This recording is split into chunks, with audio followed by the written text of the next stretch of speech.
Hey. This is Dr. Kitten. This is the Shake Up. I don't want to welcome you. Listen, I'm so glad to know that you're out there. You have not abandoned me. Listen, you don't abandon me like that now. Come on now.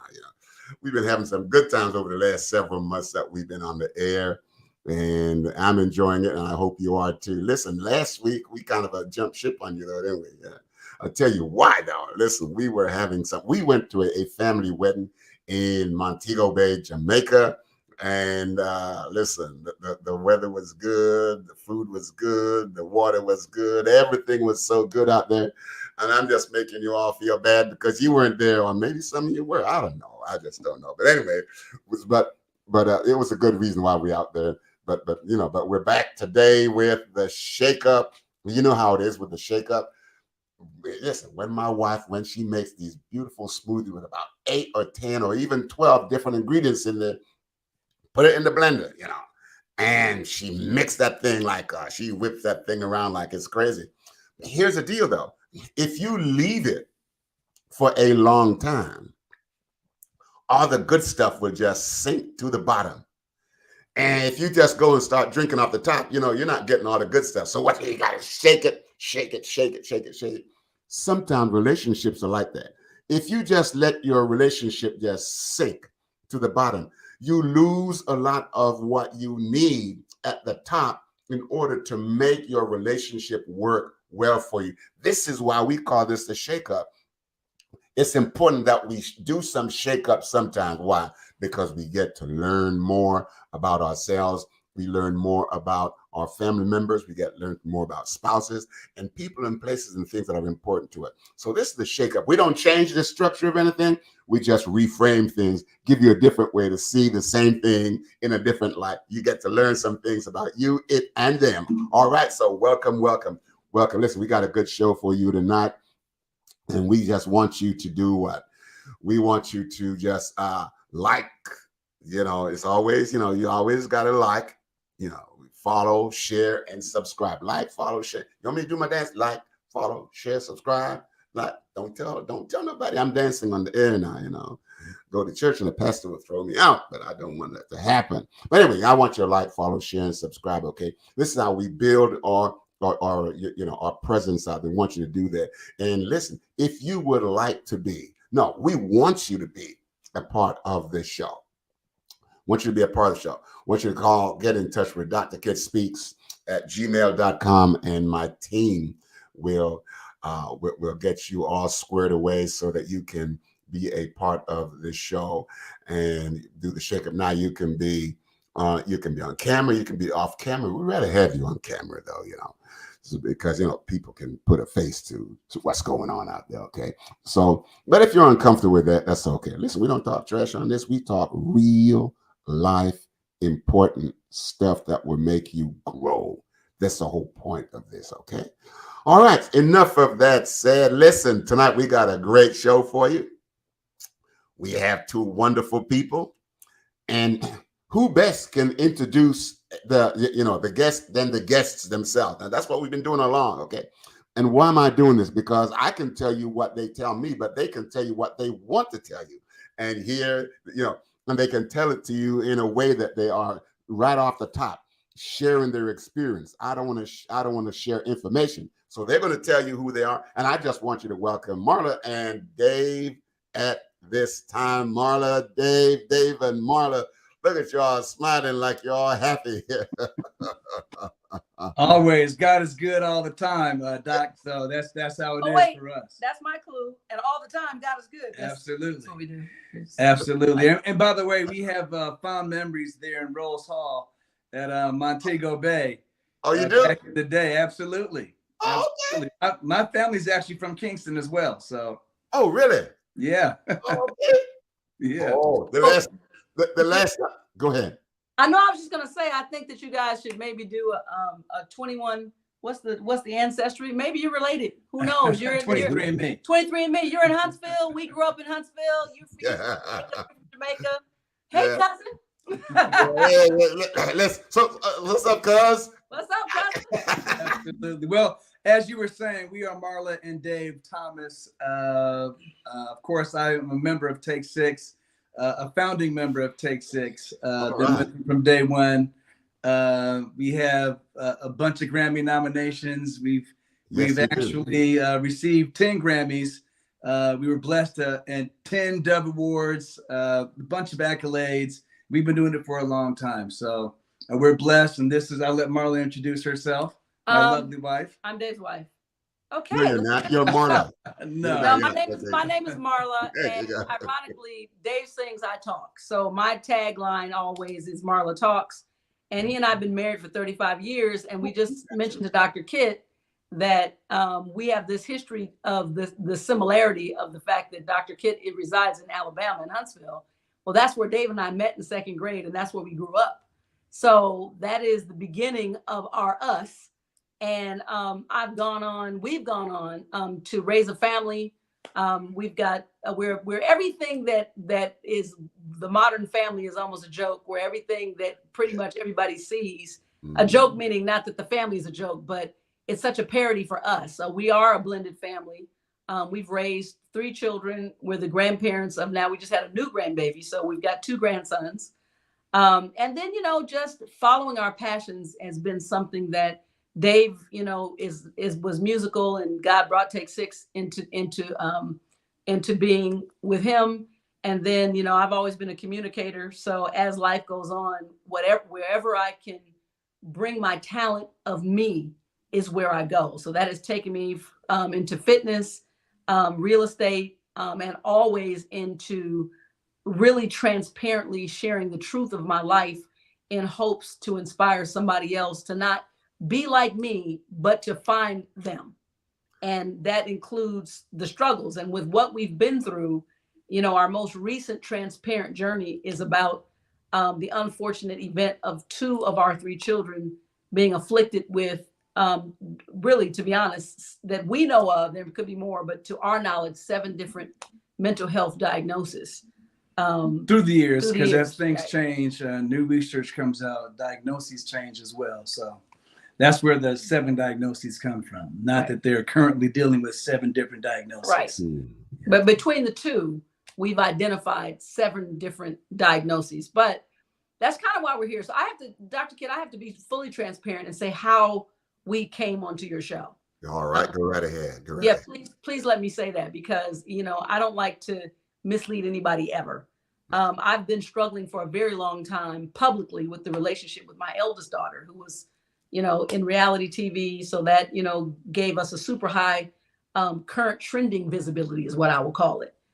So our oldest daughter, Moniece, who was one of the stars of the Love and Hip Hop Hollywood franchise. And then, through various unfortunate circumstances, our issues between she and I became amplified. And yet I've struggled so much with trying to unwind this and putting myself back in therapy and, reaching out and doing all these things. And with another angry rant from her, I thought, you know what? She only responds to what is happening. She only personally responds to me if it's on the internet. So even though my number has never been blocked, and even though you always know where I am and where to find me, it doesn't exist. And so out of pure final, I always pray about everything. I'm like, you know what? I'm going to reach out, because now, to be honest, resources are also, depleted. You're just going and going. So I said, I'm going to just see if I put this out there and invite her, and maybe that, God will send a therapist our way, and I would love for her to be here so we can begin to responsibly work on the issues, because I'm open. So when she was not willing, I said, I would love to still come on, because maybe you can tell me and Dave something about our process and how we're proceeding, or how I'm seeing this, that can shift me, because change starts with yourself. Wow. Well, thank you. Listen, first off, I just want to say thank you and Dave for just taking the posture of transparency. Because if you're going to change, and you're not transparent, then you cannot not be transparent to yourself. that transparency is what you don't want other people to see. And if you're on a, on a show like this, then the whole point here is this: is what can I produce about me that will tap into you, that will allow you to see you in me in you, and we can collaboratively, we can make the kind of the change. Because the change you're talking about, even though it's your daughter, but there is a larger social change because she has impact on other people based on the way she feels about herself, which has to do with the way her relationship with you is playing out right now. So I just want to thank you for that. Dave, let me ask you this. Marla is, she's, you heard what she said. How does she allow you? And I use this word allow, because you can't barrage, you can't just barging on it. How does she allow you, to be supportive to her in the way she is dealing with the quality of the relationship between her and her daughter? I assume you're talking about Marla. He did. He said, "How's Yeah. Marla?" He said she. So you're talking about Marla. How does she allow me? Yeah. How does Marla allow? As she interacts with Moniece? Yeah. Well, I mean, that has historically been sort of an up and down scenario. And the reason why I say it that way is because I can't really call it, but there's always been a slight contentious sort of edge to the relationship that Marla and Moniece have always had.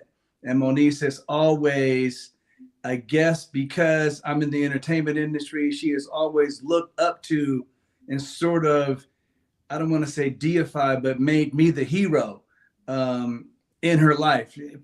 I'll give you a anecdote. Okay, great. Usually when anything would break down at her house or anything would happen that she needed, the things that men do around the house traditionally, she would always say, well, Pappy will do it for us. Cam, we're going to be fine as long as Pappy's there. And in her life story, I've always been the hero. Now, the irony of that whole scenario is the fact that as an entertainer and as a touring musical artist, when I say that, but when Moniece was a baby, I had just joined Take 6. We had just taken off, and I might have been gone, I might say a minimum 270 days a year. And so throughout all the kids' life, by the time I started slowing down, Moniece was actually in high school. I'll put it to you that way. And so she was not just primarily raised, she was pretty much raised by Marla with the sort of the fantasy of what I represented in the household, if that makes any sense. And the reason why I say that is because unlike a traditional family where where dad goes to work and mom stays home, or mom and dad go to work, I would come home for periods of time where when I come home, I'm not working. So I can play with the kids all day. I can just hang out. We can just go have fun. And that was my priority because of the fact that I was gone all the time. So I'm not sure that shaped Moniece's perspective, but because of that, Marla has always been in my position, from my perspective, in a difficult position. Now, I say all that to say the question was, how does Marla allow me to support her? It's actually difficult. And the reason why is because when Marla and I have different personality types. Marla really likes to just, if there's an issue, Marla's going to go right at it, address the issue, and put it on the table. That's it. My personality prefers to, I guess, make sure that not just semantically I'm putting issues on the table, not specifically, but the semantic of what I'm saying is absorbed by whoever I'm speaking to. That being the case, if I see that it's not sinking in, I'm not just going to keep going, if that makes any sense. And so I try to keep things, and I don't want things to always only be negative. And so I try to keep things balanced from that perspective. Sometimes I would assume, and Marla's here, she can speak for herself, I would assume that just from our interaction that sometimes that creates a schism because sometimes she doesn't feel supported. By who? By you? By me, yeah. When it comes specifically to the relationship with Moniece, because Moniece holds me in such high esteem and sometimes inflated. At least she held me in such high esteem and sometimes overly inflated, that she thinks that I'm the one who should be actually bringing Moniece back to the table from a realistic perspective. Okay. Now you said a couple of things. At one point you said hold, and then you said held. Now which one? Where are we with that? Explain to me what you're speaking You about. said, The reason why I say that, holding and held, is Yes. because recently even I've been put on the outs as far as Moniece is concerned. Okay. All right. So, yeah, and that kind of caught my ear when you said it. You said that, you know. So one of the things is, so you both of you have different personalities, as you described, and I was just wondering, it's not a matter of which one Moniece is like, but which one does she prefer to deal with? Because with you know, one's gonna say, hey, let's get it done now, and the other one say, hey, let's kind of slow it down. Which one of those does she prefer? Which personality does she prefer? Because that might have something to do with the degree and the quality of her attachment and the outcome of how they communicate. she prefers Dave without a shadow of a doubt. And there's a certain amount of, and the thing that I needed to emotionally bring to the table here and describe. Okay. I didn't have the ability to just be in the role of, you know, just nurturing mommy. Because I was by myself, physically. I always had a partner. I've always had support. I've always been loved. But the function every day is up to me. And so when I see things that are really, you know, as Moniece grew up, some of her behavior, it wasn't just misbehaving.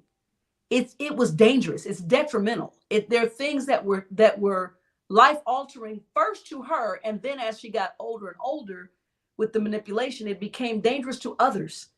And I'm aware, and not only am I aware, you're including me. So therefore, you know, on the negative side. So for me, back to the question, she prefers him. My problem with that is his passive approach wasn't holding Moniece accountable. Okay. So, and Dave, did you know that Marla was thinking like this? That the quality. So we go back to the quality of the relationship between you and Moniece, and she said, "Well, you're not holding her accountable, so therefore she may gravitate more towards you and hold you in this high esteem, because if she doesn't hold you in that high esteem, and you decide that you don't want to be as comfortable, create a comfortable emotional space for her, then she might have another loss." That is what you were thinking. That's partly true. I'll say that there's another aspect to the whole scenario, and you know, Marla looks at things pretty black and white. That's another, from my perspective. Okay. From my perspective, Marla looks at things black and white. A lot of the issues that we're speaking about now has happened since, and our kids are grown. Let me just say that our kids are not just grown. Our kids are way grown. Yeah. Chronologically. And so the difference for me is, as an adult, I disagreed with some of the things that my parents said, and there was nothing that they can do to get me to agree. My point is, as an adult, there was a time when I actually look at not just Moniece, but all of our kids. You can choose to be whatever you want to be.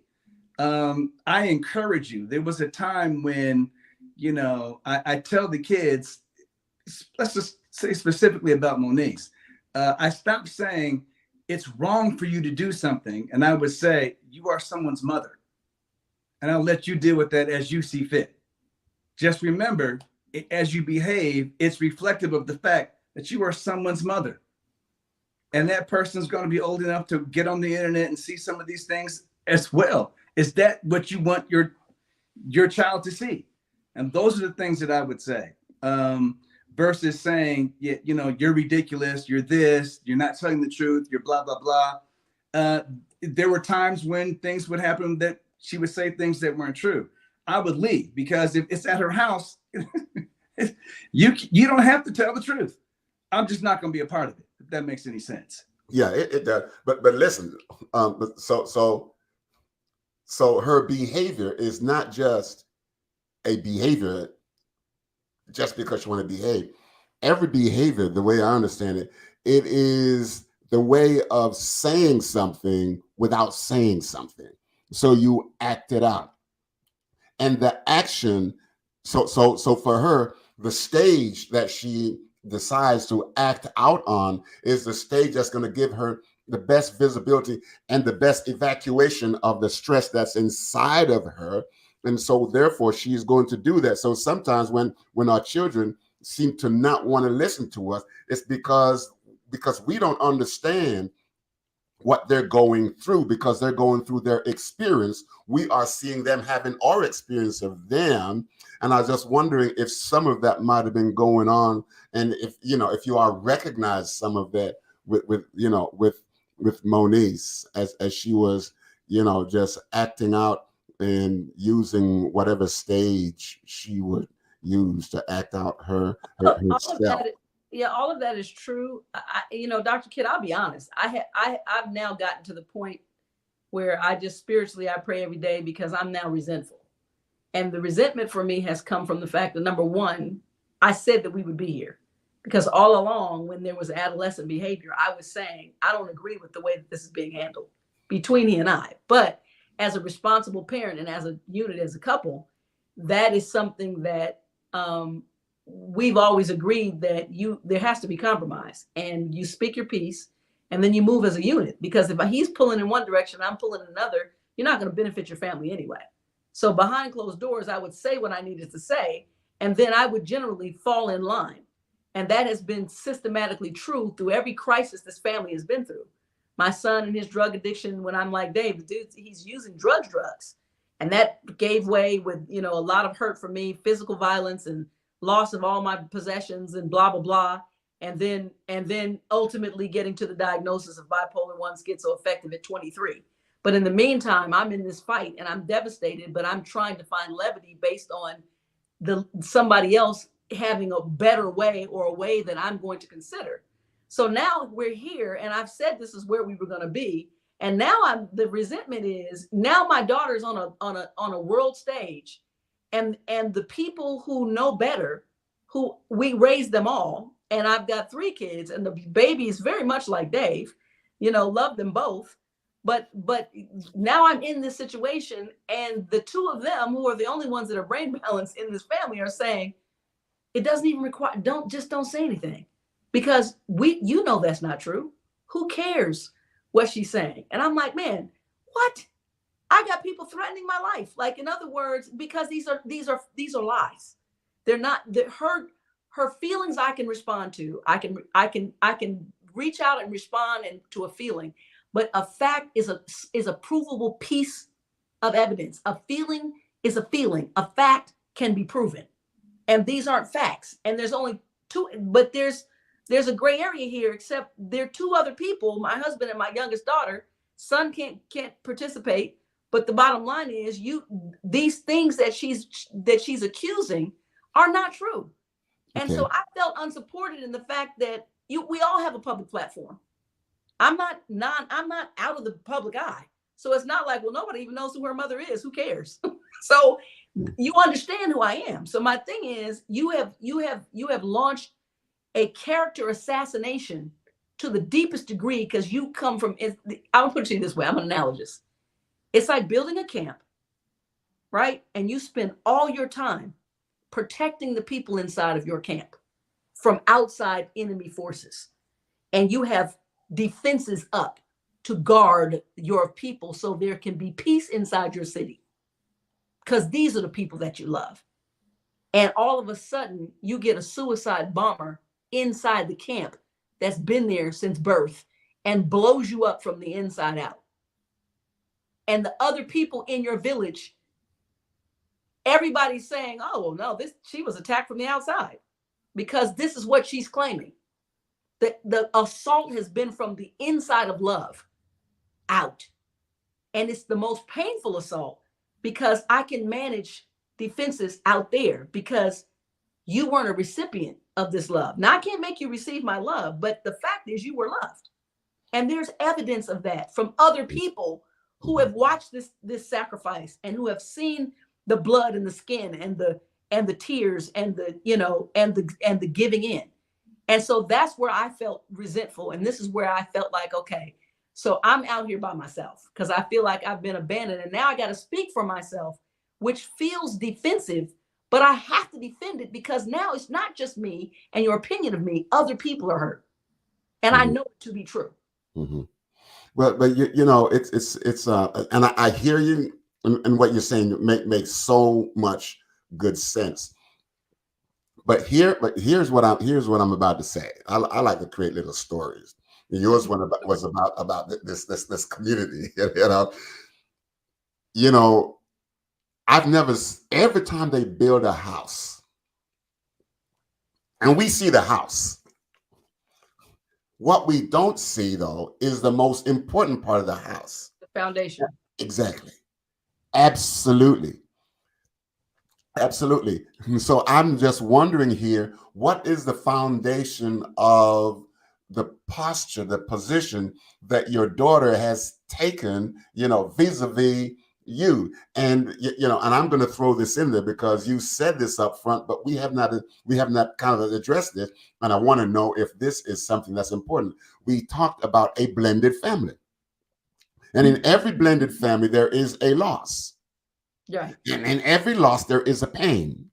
And in every pain, there is grieving. And so if you don't grieve like you're supposed to, what you do is you act it out. But we cannot not grieve. But are we grieving in an appropriate way? And one of the ways people grieve is by finding a target that they can externalize themselves on, transfer some of the stuff that's going on inside of here onto a victim. But they're not looking at you as a victim. They're looking at you as, I can't carry this pain anymore, but I need somebody who won't abandon me while I'm carrying my pain. It may be that your daughter loves you so much that she can trust you to carry her pain. I know that's hard to say. No. And as a matter of fact, I am transparent. Okay. And I will be completely honest. And in honesty, there is a lot of damaging history with her biological father. And some of that are things that I participated in as well. No matter what the motivation, that's just a fact. And so the reality is, I'm an honest person, so I'm not going to deny that being the case. And my naivete, our naivete, and to be honest, Dave was the one in the beginning, like cut him off completely and let it be done. And I felt like, well, you know, that's dishonest. Like that is still her dad. And so, you know, to me, I gave him a space in my life and in hers that was supremely damaging. And I thought, well, because we were together and I know the kind of love that we both share and the kind of man that Dave is, that wouldn't even be missed. Just like, but he's a mess, but. Which is not something that I would have even brought up, but I'll put it to you like this. The way I would have handled it and the way I suggested that we handle it in the beginning is that this person is such a bad person and would be so bad to be involved in any child's life that I think we should actually cut it and let Moniece deal with the fact that he's not in her life, period. Like you're saying, grieve, get it over with, and move forward. That got carried way too far as I'm concerned, to where, you know, Moniece is getting multiple streams of information. And as a child, it's impossible to decipher what's actually a fact and what is not. If someone that you think has an authority is telling you something, you assume that it's true. So there was a lot of that happening, where her biological father was saying one thing, which was different from the facts. Because he never raised her, never really did anything for her, just always tried to maintain the fact that he should have access, period. And so there was a constant drip of hurt, as far as I'm concerned, through her formative years. But like I said, that would have been up to Marla to deal with. And so when you say not feeling supported, there were different issues where both of us didn't feel supported in our perspective. But the difference for me is that I think that everyone should be who they're going to be. And I think for me, what I represented to all the children is really emotional stability. To whereas I was raised in a family where so my father was a little bit more transactional than my mother.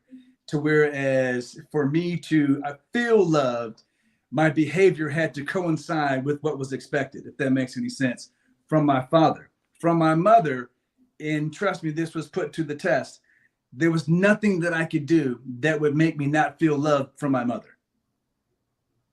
So I had a more transactional example and an example where it was completely unconditional, no transaction whatsoever. My behavior had nothing to do with my birthright of love from my mother. And so that's what since I had that differentiation, my feeling was I like one better than the other. Of course, the unconditional love, that's what I want to actually portray to my kids. And so even in issues of right and wrong, see, this is some of the places where Marla and I had issues. Even when it came to certain things as they got older, to right and wrong, where they get to choose, I always want them to know, even if you choose wrong, I still love you just as much as yesterday. Okay. You know, it almost seems like what you're doing, and this is me now, just flipping where Marla is more like your dad, and you're more like the mother. You know, and so what happens here is this. Remember now, she will gravitate. That's a good point. I completely agree. Yes, and so she's like you feel unconditional love from your mom, but it doesn't. But how do you know that just because the way that your dad was acting out his paternity to his fatherhood to you, that his love was not unconditional? You know, just because it's acted out this way, does it mean that it was not unconditional, or was it that he was also saying, I love you unconditional, but I have different kind of expectation for you from the No, and I'll stop you there, Doc, because I tell you this, my dad and I, there's certain parts of our personalities that actually just bump heads. Okay. And part of my personality, I used to think that I had some type of opposition to authority issues. Okay. But what I realized is that what I have is that I feel like once I think things through, that unless you show me something different, my conclusion is correct. Okay. And I am open to another position, but you got to prove it, because in my own mind, I've proven it to myself. So, and the reason why I say that is my dad and I had to work to ultimately get to a good relationship. We always had a respectful love relationship. That doesn't mean that it wasn't transactional. I was disowned. My dad disowned me. And at that point, that was the culmination of the transactional relationship that we had. I let him know that, man, that just doesn't feel good to me. And at the end of the day, if that's how you feel and you're capable of disowning me, that means that there was something else there all along that wasn't foundationally correct. To my dad's credit, because right and wrong was very important to my dad. And to his credit, later in life, he was like, I don't care what the right and wrong is. I just want a relationship with my son. So later on in life, we came back together. That is actually what we're hoping with Moniece. And regardless of the differences of approach that Marla and I have had in our approach to all of our children, ultimately, we definitely both feel like we want the relationship more than anything else. But at this point, once you become grown and you start making your own choices, and unfortunately, we were put in a position where I'm sure that Moniece felt abandoned. Goes without saying. I would agree. Because what we had to do was make a choice of supporting that feeling that You won't be abandoned in someone else's safety. And at that point, Marla was the first one to get there. I finally had to get there as well and say, you know what, Mom is correct. This has gone too far. Now you're hurting people in a way that we cannot support. Ooh. And so at that point, it was between a bad choice and a worse choice. Okay. And so we had to do what's right for the bigger picture. Now, what we have to fall back on and trust, and Marla and I were just talking about this today. And to Marla's credit, it's my nature to go where I'm about to say. But I had to learn how to wait to let Marla get there as well in her own timing, and she might not get there. It's her choice. But Marla said to me today, you know what? We need to go back to simply depending on God to do what's necessary for our children. And even if that means, and that also means for our relationship to our children, because we have done what we were supposed to do, what we felt led to do. And I have no guilt. And see, this is now we're the same in that way. Now this is, and at first, I got there. I'm always there because for me, I know what my motivation is when it comes to my children. So whether they accept that or not is up to them. I will never be sorry for saying that, you weren't raised well. Are you kidding me? Or I wasn't there. I wasn't there. You were raised, you were the envy of your friends. Your friends came to our house to get what they felt was missing from their families.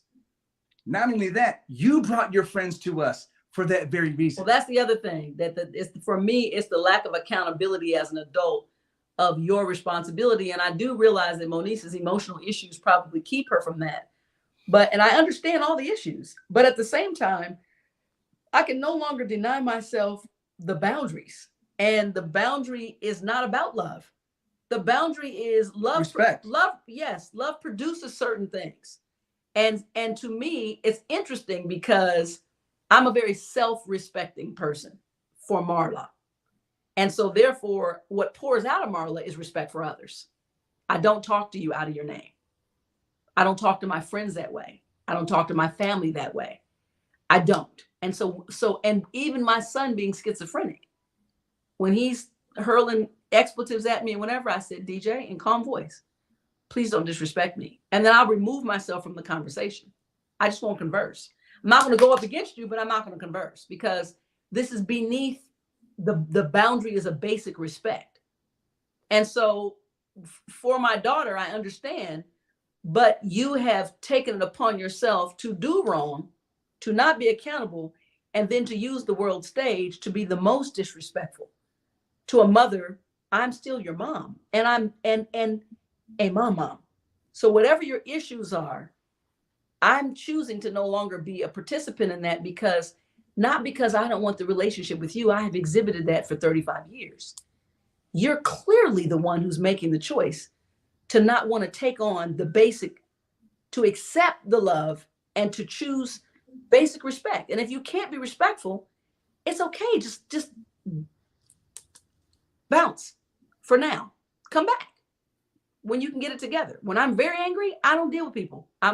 I've been mad. My dad's upstairs. I take care of my elderly father. He moved in with him. That's why I'm in Vegas. I got mad at him this weekend. I didn't speak to him the whole weekend. He has caregivers because I needed to talk to him when it could be respectfully constructive. I needed to process. Not that I'm going to go in there and curse him out, but the reality is I needed my spirit to be in a right scenario so I could display the utmost and I could actually accomplish something other than just emotional explosion between two people. Okay, let me, listen. This is some great stuff. Listen, for those of you who may have come on a little bit late, I'm having this great conversation with Dave and Marla Thomas. They are they're well known. I'm just going to say like this. Dave, of course, is a founding member of Cake Six, and Marla, she is an entrepreneur and everything else that goes along with it. And they are a blended family, and they're just being really transparent and talking about their lives. But and so welcome. And we welcome your comments in the chat. Okay, we'll try to address those as breaks allow us to do that. But Marla, let me I'm going to ask you a question, but I'm going to frame it. I thought he was about to say, I'm going to ask you a question, but I'm afraid. I was like, no. I'm not afraid. Oh, no. Listen. In this business, a therapist who's afraid to ask a question. I shouldn't have said therapist because I'm not a therapist. right, okay. Who's afraid to ask questions should not be in this business. Okay, but let me create. You're gonna frame it. I got you. I'm gonna frame it for you. Frame a house and put all the stuff on the outside. All right, I got it. Let's go. I'm in real estate and I do building projects. So I got it. All right. So real quick. Day 6 of creation. Uh-huh. God parades all the animals across everything else like this and all that. Okay. And then God, and this is one of the mysteries. I think God, that makes me think that God is a comedian. He said, listen, Adam, it's not good for you to be alone. That's what he said. He said, man, like you're talking about the third person, but I'm saying, he said, look, Adam, it ain't good for you to be alone. And if I was Adam, I'd say, well, God, you knew that. Why did you make me by myself, right? With all these feelings, right? Why'd you do that? Why you do me like that? And then he said, listen, so he said, so he makes Eve, divine anesthesiologist come on the scene, puts him to sleep, everything else and all. And then he reaches in, takes a rib out, put him back together, no scars, no pain, no nothing. All right, so he does all of this. Because he's an amazing God. Okay, he's great. You can do all that. No pain, nothing. And then he wakes him up. And then Adam makes this first human declarative statement that ever came from man's lips. He says, she is bone of my bone, flesh of my flesh. There is nothing in scripture that says God told him that. So let's go down to the New Testament. So who do man say that I am? Well, God, the Christ, Son of the living God. Flesh and blood did not reveal that to you. Flesh and blood did not reveal that in Genesis to Adam that Eve was his flesh.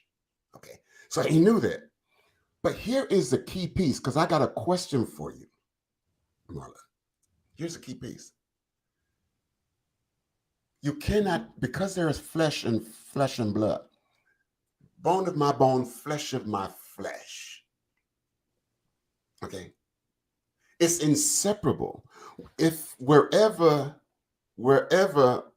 your daughter goes, you go. Because she is the other part of you that's living outside of you. Whatever happens to her happens to you experientially. Why? Because she is your bone and flesh of flesh. There is nothing you can do to separate yourself at that level. Okay. Now you may be angry about her being on the world stage, acting however she's acting, saying whatever she's saying, but she is still the other part of you that's living outside of you, and you're the other part of her that's living outside of you. That is not questionable. There is no question about that. How do we know you gave birth to her and all of that? So the question is, can you talk about your experience now based on the quality of the relationship you have with your daughter as opposed to what you really want with your daughter? Knowing that she is the other part of you that lives outside of you. If she hurts, you hurt. All of that. It's unquestionable, scientifically accurate, biblically true.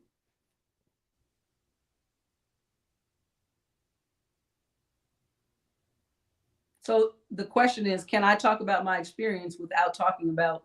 He's saying qualitatively describe your relationship to Moniece as it actually is versus how you would like it to be. If I'm because relationships, but yeah, you're right. Relationships can be quantitative if you're dealing with science and engineering and all that kind of. You can shift things around. But human relationships, you're right. It is qualitative. This is why I'm saying she is bone of your bone, flesh of your flesh. There is no quantity about that. It just is. And so because of that, when you love yourself, you are actually loving your daughter. When you love your daughter, you're loving yourself. How you feel about you, you're feeling about her. How you feel about her, you're feeling about you. So what does that do now about you? Now that I framed it that way, about where you are in your relationship and where you would like to be in your relationship with the other part of you that lives outside of you. Right. So here's this is a good question. Here's a confession. Okay, confess. The confession is that I recognize that I have never really been safe in a relationship with my daughter. Let me put it this way. I'm going to put it another way. I have never been safe in a relationship with the other part of me that lives outside of me. See, when you talk about your daughter, you can talk about anybody else, but I framed it to say, it's you, the inseparable whole, you and her and you. Right. You know, Doc, while Marla is thinking about this, and I can tell she's thinking, are you going to rescue her? I'm not really rescuing her, but we are sort of. I'm trying to put my head on it. I can tell she's trying to put her head. I don't want dead space, but I'll say this because we are intrinsically linked to some degree. As you said, she is actually bone of my bone and flesh of my flesh. Yes. No, spiritually. Spiritually. We talk about this all the time. She is my. How did you get out of there? How did you get out of here, you little rib? Get back in here, you I rib. have to tell him all the time, it's my vagina. It's not his. He doesn't have it. And I say all the time, and I say, talk to Jesus about that.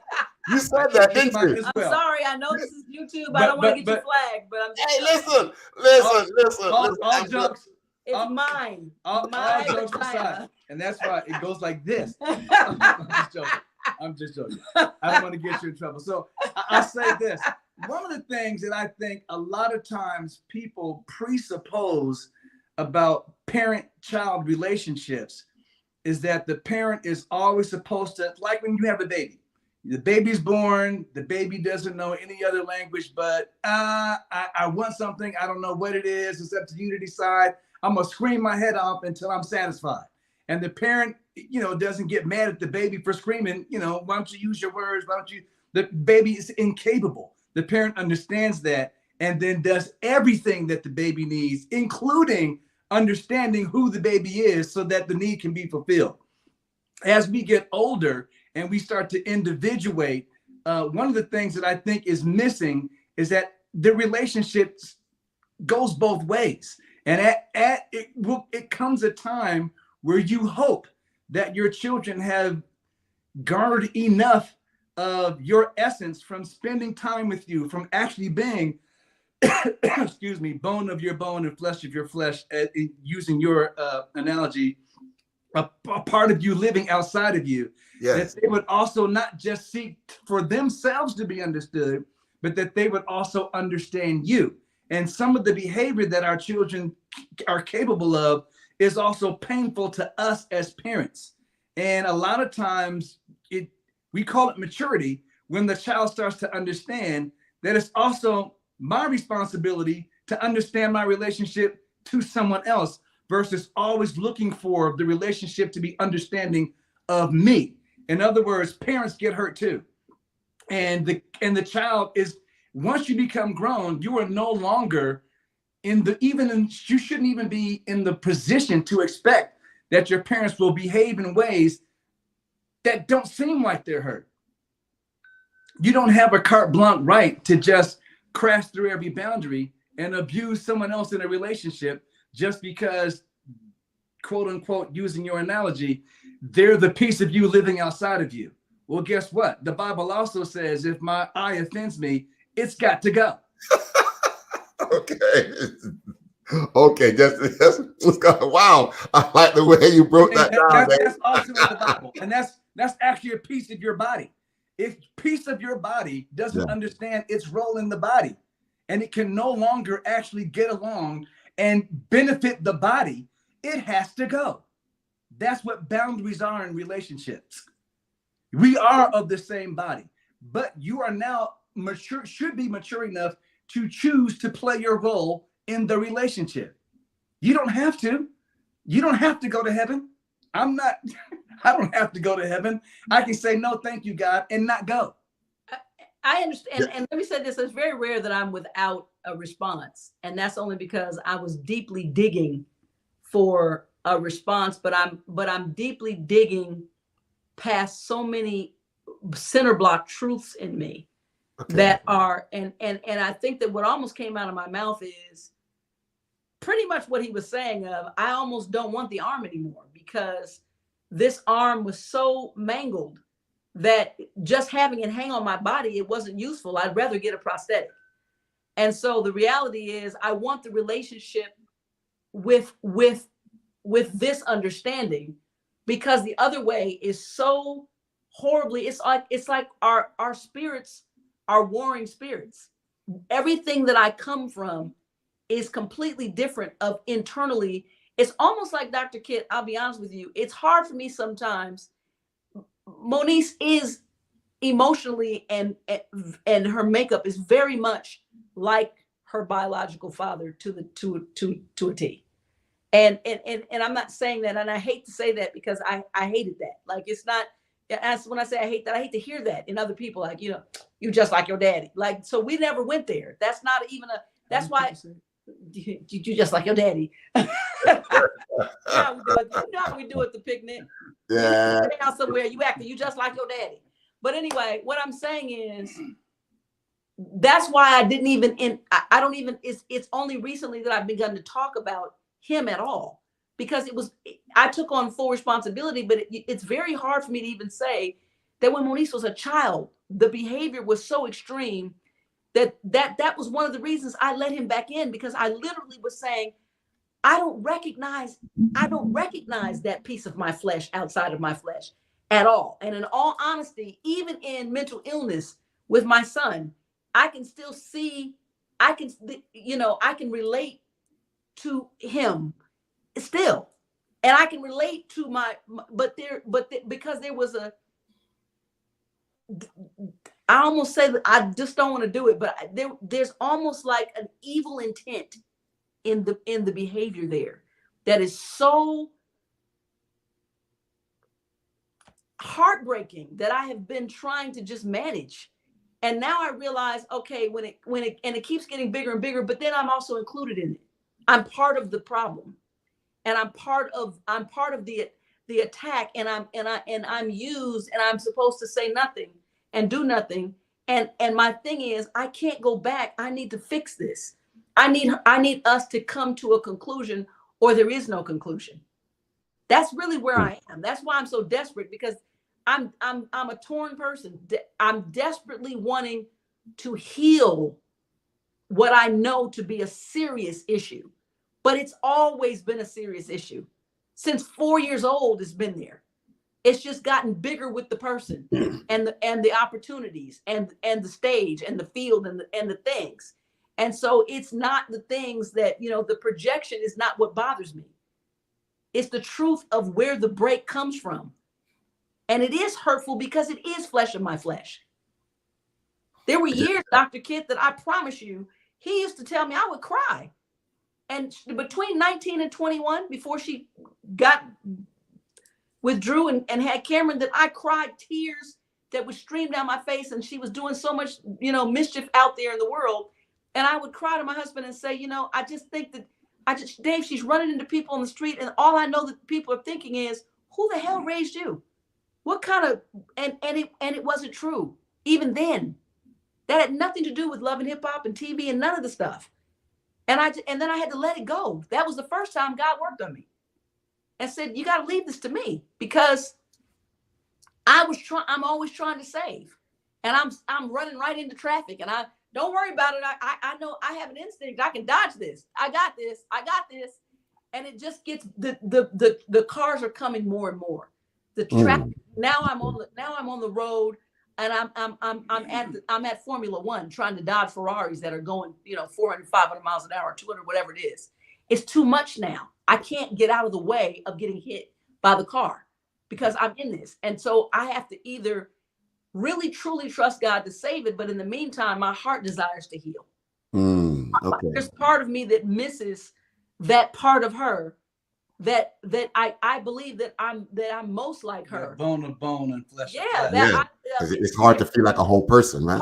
Exactly. Without your kids, you can't feel whole. My Lord, I feel like the mental illness, I'm not going to cry because I went to the trouble of making up. put on makeup. I never do this. I did this for you guys. I did this for you, Dr. Kidd. Hey, listen. Reality, I wander around. Raw and real. I wander around in the dirt all the time. You don't even know. I took a bath even. No, I'm just kidding. So for me, my thing is, this is so deep for me, and I'm going to say this on your show, and I know I'm going to touch some parent. When mental illness comes in and you have spent your life loving your family and it kicks your door in and it snatches out the two things, took from me the things that were most important. I don't care about the loss of a house, cars, money. Those were my kids, and I loved my kids, and I liked my kids. Right. I mean, I enjoyed my kids. So when we got ready to do vacations and things, I wasn't trying to rally friends. David and I were like, let's get the kids and go to Hawaii. Let's take their friends. Like, let's, this was what I lived for. This is, so to me, the sacrifice.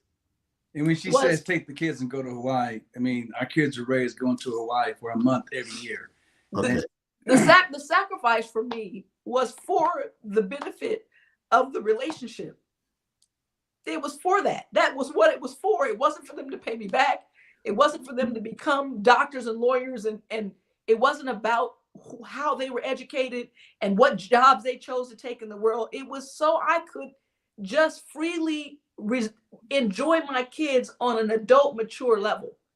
And when that's gone, when you're trying to get back in there and find that person that you used to be able to laugh and joke with, and my son was the most loving dude on the planet. And at 23, poof, who are you? I'm living inside of a house with schizophrenia for 10 years, unable to laugh the way I want to laugh, considering how his emotions are. I'm considering him even in my thoughts. I don't even want to elevate my voice, as passionate as I am and funny in the whole thing. I have to consider what mood he's in before I even speak, because I want to accommodate what he's dealing with his schizophrenia, until it just got too violent after 3 episodes and you can't do it anymore. And then, so I've got I have one child. And the thing about it is, people are like, well, you have a great relationship with Lexi. I have 3 kids. So there's 2 parts of my heart that are broken. Yes. It's not ever going to be the same. So there's always a cloud. Yes, I have a beautiful new grandson, but I have my existing grandson, and we've got a great relationship, but we're not whole. Right. Listen. I want you to know you're doing well. You're doing well. You're managing your pain. You're into your emotion, and I really appreciate that. Your viewers appreciate that. But let me go back to this here. Let me go back to this here. Your daughter, bone of your bone, flesh of your flesh. How, and you're not happy based, I'm getting the idea, you're not happy based on the quality of the relationship you have with your daughter. You're not. But here is a key piece. Here's a key piece I want us to consider here for a minute. If you believe that she's bone of your bone and flesh of your flesh, and you would like to have a good connectivity between the other party that lives outside of you, don't you think, can you not presuppose that she has the same feeling about a father who is missing, that she wished was not missing and was attached to her, and she might be acting that out, and she might be acting it out against you, because maybe if she's holding you responsible for not being with her father, then of course she's not going to be acting towards you in a very nice way. And so therefore, these are some of the things that we might need to consider. There is her, and her bone of her bone with her father is as much bone of her bone with you. And so however you see it, and the attachment with you and her, she may be going through the same thing, but the pain of talking about it may be too much. So she just acts it out. But Dr. Kidd, at 37 years old, almost 36, yes, at some point, we could be here all day, but we don't have time. But let me just say this. Yeah. I speak personally about everything. My dad was a pro athlete, and my dad, to be totally honest, from everything I know now, I would consider him to be a narcissist, right? Growing up, okay. Right? At some point, I literally came to the realization, what was I, in my 30s? And I finally said, he doesn't even have an emotional module. It's not in him. He feels like he succeeded because his thing was he grew up poor. I was a provider. You always, what are you talking about? There was always food on the table. You lived in nice houses and you had clothes on your back. You're right, Dad, you did. But what about my emotional me? See, that's it right there. So, but I had to learn, never mind, because he's upstairs. Yeah. He still can't get. And when you talk to him about, if I had this camera right now and I sat down right now and I said, Dad, I just want to talk about how I felt. What are you talking about, Marla? Nobody, you can't feel that at 50. He can't even. So I had to self-solve. And I had to understand that, you know what? The things I'm feeling are, I know that the incidents were true that I'm dealing with. And the emotional stuff is mine. But the reality is, at some point, it is fruitless for me to say, hey, I can spend my life blaming my dad for my emotional disposition, my whole world. But what's that going to do for me? So I always say, it is what it is. Now what? And so the reality is, and that's what I've said in a recent text to Moniece. If I'm what if I agree, I'm completely the problem. Now what? And the thing about it is what you're saying, make so much sense. And at 37, there is a difference between chronological maturity and emotional maturity. And it's the emotional maturity that actually cement and attach and make sense out of relationships. But let me just say that, listen, I got to say this now. I'm just so amazed at how well both of you are being so transparent and so open, and even sharing the differences of opinions that you have between both of you about the same thing. And that is the real world. And so I just want to say, I really appreciate that. But there is just so much, and the time allotted for this just can't allow us to do that.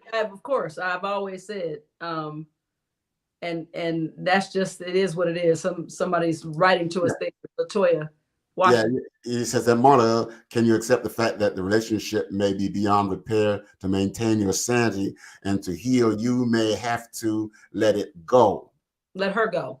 Let her go. Excuse me. Yes, let her go. Right. And I'm saying that right now she's gone. However, what ends up happening, and I appreciate that, Latoya, but I can say this. Yes, but what sparked this, even me asking to find someone to talk to, which we're glad you answered the call, is so I've moved forward, right? And so there's something that God asked me to do, and I'm doing it. All right. Yeah. But I was born this way. I was born communicating. But there's a time that I'm shut down because of how my voice is going to impact her in the truth of an experience that we share. See what I'm saying? So for me, I will say that it has gotten to the point where when I too have a presence, and when I say what I'm going to say, or I go on a platform and I speak and I do whatever, and when I wake up to, which is what happened, 52 text messages, and I don't respond to the accusations, but I can still see all this pain. There's still someone responding there, and I'm like, it's going to take a third party. And so this is kind of my last ditch effort. And to be honest, because she is flesh of my flesh and bone of my bone, it's not in me ever to block her. Hey, there you go.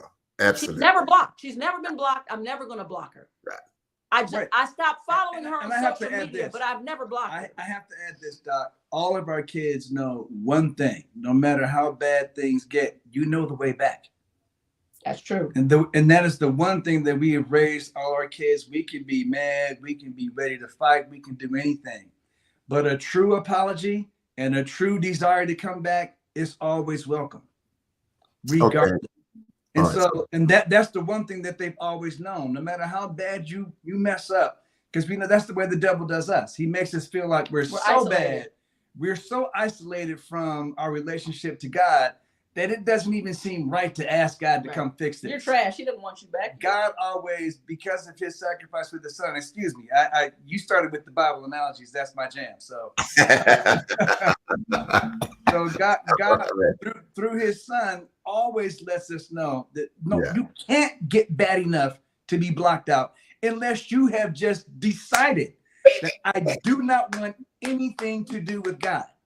That can also be your choice. We can grieve the Holy Spirit, but that takes so much because God knows that he not only sees the end from the beginning, he experiences the end from the beginning.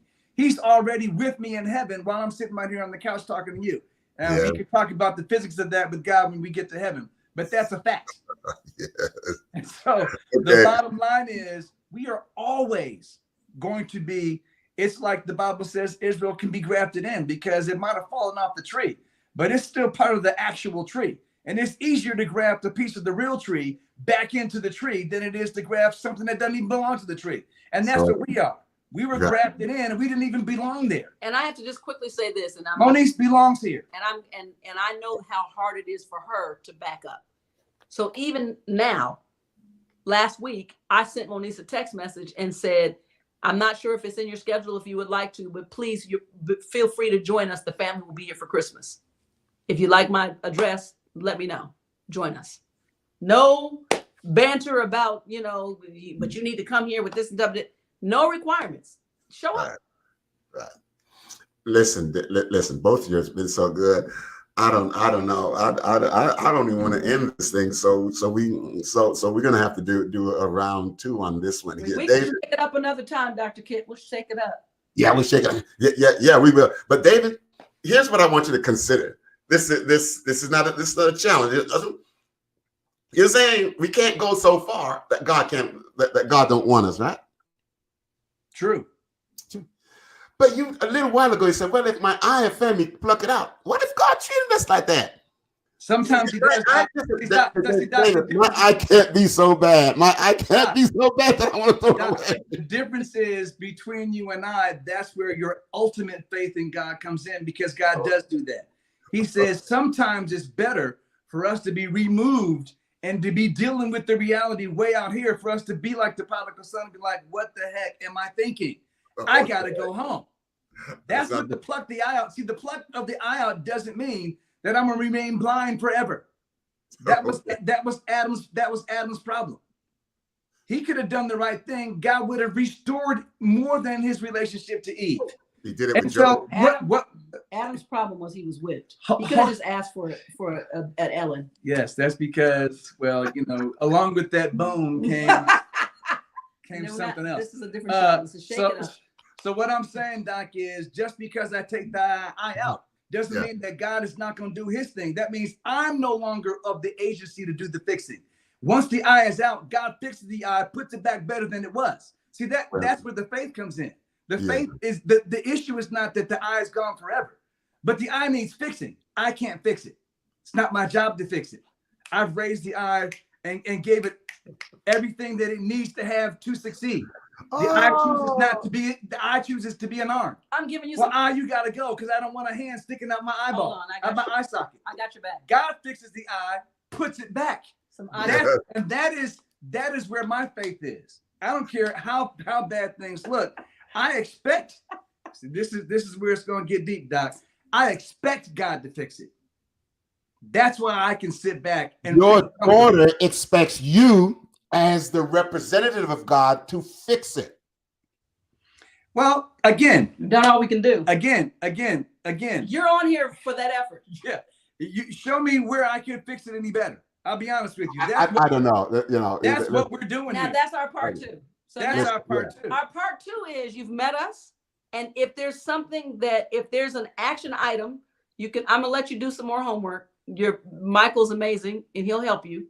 You guys can get together because to go through Michael, Dr. Kitson. Yes, Mike, Dr. Kitson. Yes, and to go through this, we understand, and our family you're gonna be studying for a minute.